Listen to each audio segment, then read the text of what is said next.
আগত সকল মুসল্লিগণ, আজকের এই দিনে আমি সর্বপ্রথম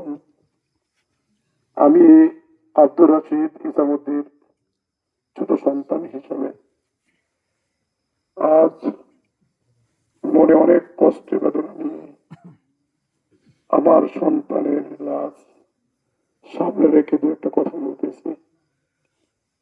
সর্বপ্রথম আমার এই সন্তানের লাশ রেখে আমার চাচা হুমায়ুন কবির কিবরি ওনার পায়ে ধরে আমি মাপ চাচ্ছি যে আল্লাহর হস্তে আমরা মাফ করে দিয়ে আমার চাচা আমার ভাতিজার ফিরে আসবে না, আজকের পর থেকে কোনোদিন আসবে না। আপনার কাছ থেকে আমি প্রথমেই পাও ধরে ক্ষমা চাই দিতেছি পরিবারের পক্ষ থেকে, আপনারা আল্লাহর হস্তে তার মাফ করে দিবেন। আজকে শুধু একটি কথাই আপনাদের বলে দিতে চাই, আমি জানতাম না আমার ভাতিজা এত সম্মান টাকা শহর কামিয়েছে। আমি টাকা কামিয়েছি, কিন্তু আমি আজকে ভাতিজা তোমার লাশকে রেখে বলে আমি তোমার মতো সম্মান কামাইতে পারি নাই। আমি যখন কালকে বগুড়া থেকে যখন ঢাকায় ফিরেলাম, হাজার হাজার শত শত লোক রাস্তায় নেমে তার জন্য কান্না করতেছে।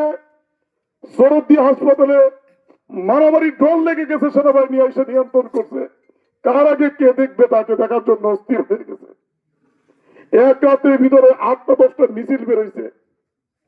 আমি বললাম যে আমার এই ভাতিজা কোথায় ছিল, তার ভালোবাসার দাম এত বেশি কেন হলো আমি তাও জানি না।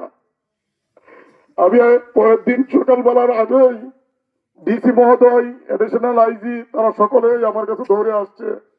ভাই, সকল কলেজ থেকে আলটিমেটিক সময় দিছে 48 ঘন্টার ভিতরে এটা তদন্ত নেওয়ার জন্য। আমি বলছি ইনশাল্লাহ আপনারা দোয়া করেন, আমার বাস্তিকা নিয়ে কেউ হট্টগোল করতে পারবে না। আমি অন্তত করতে পারছি থাকতে, আমি প্রত্যেকটা ব্যক্তির হাতে পায়ে ধরে ধরে আমি সামলাইছি, ওদেরকে রাখতে পারি না, জোর করে আমি রাখছি। আপনাদের সকলের কাছে একটাই কথা, আমার ভাতিজা ষড়যন্ত্রের শিকার।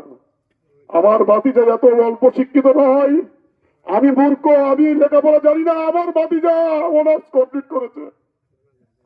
আমার ভাতিজা সব অল্প শিক্ষিত নয়। ঢাকা কলেজে যখন জানাজার হলো, মাত্র 10 মিনিট সময় দিয়েছে, বলছে যে আপনাদের কাছে পাও ধরে বলি 10টা মিনিট অভিভাবক হিসেবে সময় দেন।